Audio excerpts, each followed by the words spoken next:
Hello दोस्तों, जैसा कि आप सभी जानते हैं इस समय जो हॉट टॉपिक चल रहा है वो जॉब से रिगार्डिंग चल रहा है।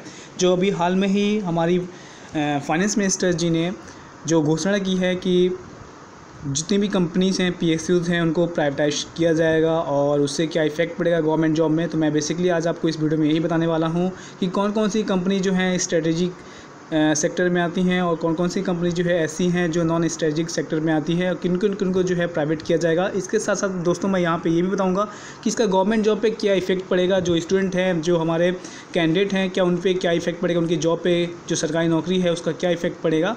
और साथ ही साथ मैं आपको ये भी बताऊँगा कि जो इसरो बहुत सारे अभी हाल में ही अनाउंसमेंट किया गया था, इसरो में जो है प्राइवेट प्लेयर्स को यानी कि प्राइवेट कंपनी को जो है बढ़ावा दिया जा रहा है, तो उस पर इसरो की नौकरी पे क्या इफेक्ट पड़ेगा, ये सारी चीज़ें जो है मैं इस वीडियो में डिस्कस करूँगा। दोस्तों अगर वीडियो पसंद आए तो जरूर लाइक और शेयर कीजिएगा। सो दोस्तों स्टार्ट करते हैं। तो दोस्तों सबसे पहले हम बात करेंगे कि हमारे जो देश है, हमारा जो भारत देश है, उसमें कितनी पीएसयूज़ हैं। इससे पहले अगर आप चाहते हैं तो मैं पीएसयूज़ के बारे में बता दूं। पीएसयूज़ बेसिकली होते क्या हैं, पब्लिक सेक्टर यूनिट, इसके बारे में थोड़ा सा बता देता हूं आपको, इसके बाद हम इसके बारे में डिस्कस करेंगे। तो दोस्तों बेसिकली जो पीएसयूज़ हैं जिनको हम पब्लिक सेक्टर यूनिट भी कहते हैं और इसके साथ साथ इनको central public sector enterprise PSE भी कहते हैं, ठीक है। ये दो चीज़ जो है पीएसयू नाम से जाना जाता है दोस्तों।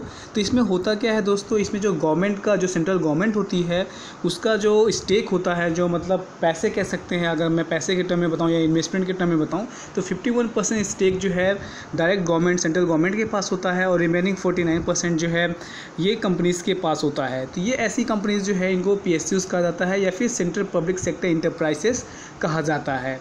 अगर दोस्तों बात किया जाए कि ये जो सीपीएससी है इसमें कौन कौन से सेक्टर आते हैं, तो जैसे अगर बात किया जाए यहाँ पे दोस्तों पेट्रोलियम, बैंक, कोल, पावर, स्टील, माइनिंग और माइनिंग के साथ साथ यहाँ पे बैंकिंग भी सेक्टर आता है, एलआईसी सेक्टर भी आता है, लाइफ इंश्योरेंस, कोल इंडिया लिमिटेड, ये सारे सेक्टर जो है आपके पीएसयूज़ में आते हैं।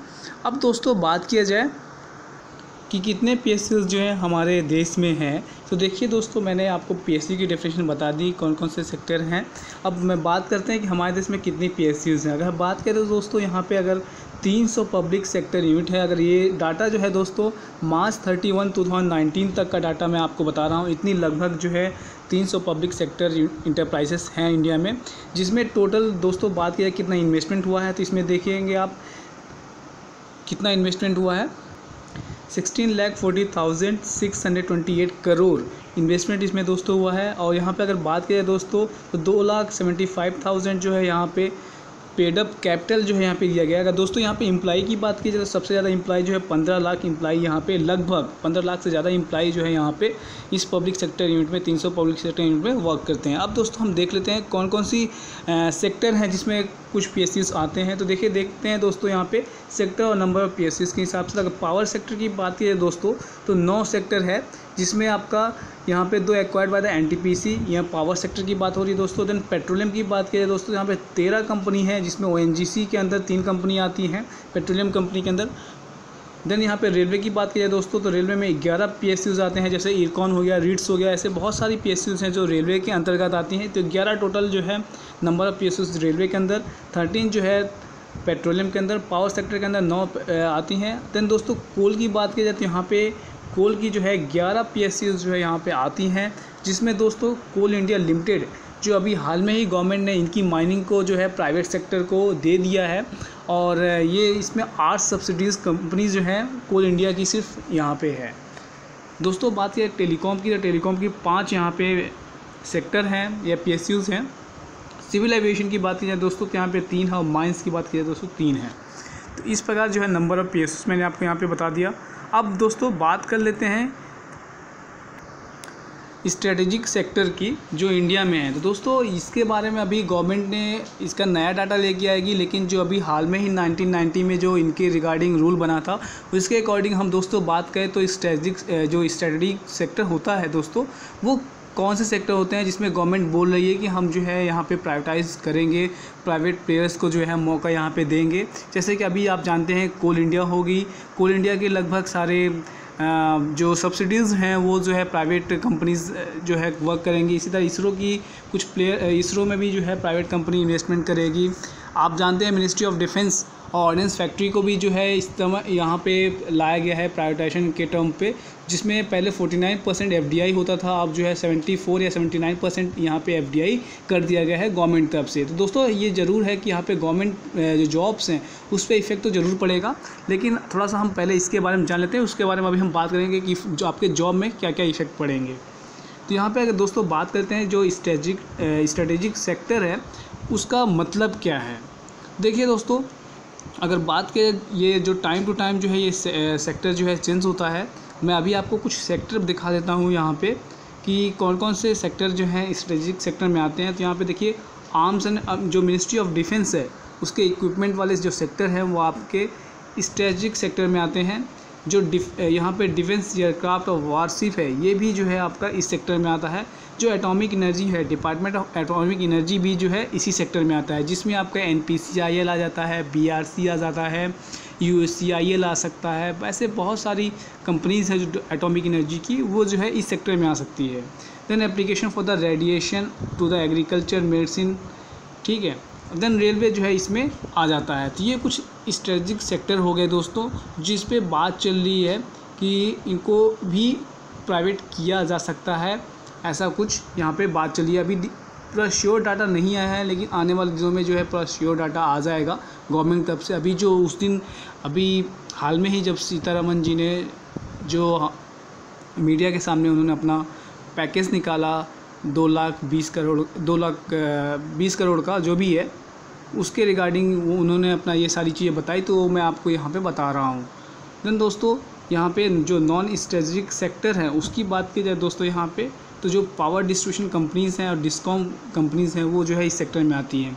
यहाँ पे ये भी बात चली थी जब अभी हाल में ही जब इनका मीडिया से कॉन्फ्रेंस हो रहा था, तो उन्होंने बताया कि जो यूनियन टेरिटरी हैं उसमें जो इलेक्ट्रिसिटी बोर्ड है वो जो है अब सेंट्रल गवर्नमेंट के अंडर आ जाएगी। तो ऐसी भी बात चल रही है। अब दोस्तों बात कर लेते हैं कि यहाँ पे कि इफ़ेक्ट क्या पड़ेगा कि गवर्नमेंट जॉब में। तो देखिए इफ़ेक्ट तो ज़रूर पड़ेगा यहाँ पे। अगर बात की जाए ये सारा पैसा जो है, ये अगर बात की जाए यहाँ पे प्राइवेटाइज होने का, तो यहाँ पे क्या है गवर्नमेंट को तो फ़ायदा हो सकता है, लेकिन अगर बात की जाए गवर्नमेंट जॉब की, जो हमारे जैसे कैंडिडेट हैं उनकी बात की जाए दोस्तों, तो उनके लिए तो काफ़ी ज़्यादा यहाँ पे इफ़ेक्ट पड़ेगा। जॉब्स ऑलरेडी कम है हमारे देश में, तो इसकी वजह से क्या होगा कि सरकार का रेवेन्यू तो बढ़ सकता है, लेकिन हमारी जॉब है वो घट सकता है। यहाँ पे ऐसा भी ये कंडीशन भी आ सकती है दोस्तों कि आपको कम पैसे में जो है ज़्यादा काम करने को मिले और आपको बहुत सारी कठिनाइयों का सामना भी कर सकता है। एक तरह से अगर आप मानोगे दोस्तों, तो इसका जो इफ़ेक्ट है वो आपका 6 से लेकर 8 महीने में आना शुरू हो जाएगा। जैसा कि आप देखोगे अभी से लेकर 6 से 8 महीना, मान लीजिए अभी जो चल रहा है, मई चल रहा है, आप देखेंगे 2021 में कितना ज़्यादा इफ़ेक्ट आएगा आपकी जॉब पे। तो इफ़ेक्ट तो ज़रूर पड़ना है। तो बहुत से कैंडिडेट्स ये सोच रहे हैं क्या हम गवर्नमेंट जॉब की तैयारी करना छोड़ दें, तो जी नहीं, आप ऐसा ना कीजिए। आप जो है अपने फोकस पे लगे रहिए। कोई भी मौका मिलता है तो आप उसको ग्रैब कीजिए, हारना नहीं है, कंपटीशन निकालना है किसी भी हालत में। अब दोस्तों थोड़ा बात करते हैं इसरो की रिगार्डिंग। तो यहाँ पे इसरो की बात की जाए तो इसरो में भी अब प्राइवेट कंपनी को जो है यहाँ पे बढ़ावा दिया जाएगा। हालांकि इसरो जो मिनिस्ट्री ऑफ स्पेस है उसमें बात करें दोस्तों, तो बहुत सारा इन्वेस्टमेंट जो है गवर्नमेंट का लगता है। इसमें प्राइवेट कंपनीज को देने का मकसद मेन ये है कि जो भी रेवेन्यू जो इन्वेस्टमेंट सरकार करती थी, अब जो है प्राइवेट कंपनी यहाँ पे इन्वेस्टमेंट करेंगी और हमारा जो मिनिस्ट्री ऑफ स्पेस है यानी कि जो इसरो है उसमें जो है काफ़ी ज़्यादा बूस्टअप हो सकता है। इसके साथ साथ जो हमारी इकोनॉमी है वो बूस्टअप हो सकती है। दोस्तों अगर बात की जाए गवर्नमेंट जॉब की, तो हाँ, गवर्नमेंट जॉब में ज़्यादा इफेक्ट तो नहीं पड़ेगा। इससे ये भी हो सकता है कि जॉब जो है क्रिएट हो। तो आपको घबराना नहीं है, ऐसा नहीं सोचना है कि प्राइवेट जॉब यहाँ पे प्राइवेटाइजेशन हो रहा है तो आपकी जॉब जो है खतरे में है। आपको जो है संयम रखना है और आपको तैयारी अपनी नहीं छोड़नी है, आपको लगे रहना है। कोई भी मौका आता है दोस्तों आप उसको ग्रैब कीजिए। और इसी तरह दोस्तों अगर आपके कुछ सुझाव हो या फिर कुछ कमेंट हो तो आप हमें कमेंट भी कर सकते हैं। यहाँ तक मैंने जितना भी आपको मुझे लगा कि आप लोगों को बताना चाहिए, जो मुझे आता है मैंने आपको यहाँ पे बताया दोस्तों। आशा करता हूँ आपको ये वीडियो जो है दोस्तों पसंद आया है। अगर पसंद आया हो दोस्तों तो ज़रूर लाइक और शेयर करिए। और चैनल में और भी बहुत सारे वीडियोज़ अपलोड हैं। हमने अभी हाल में ही ITI डिप्लोमा की क्लासेस स्टार्ट कर रखी हैं, जहाँ पे दोस्तों हम यहाँ पे डिस्कस कर रहे हैं अभी हीट एंड ट्रीटमेंट प्रोसेस के MCQs। इसके बाद जो है हम टूल्स के बारे में बात करेंगे। दोस्तों जितना हो सके इन वीडियो को लाइक करें, शेयर करें। अगर आप तैयारी कर रहे हैं तो इन वीडियो का लुत्फ़ ज़रूर उठाएँ और गवर्नमेंट जॉब ज़रूर पाएँ। आज के लिए बस इतना ही। Thanks for watching and listening.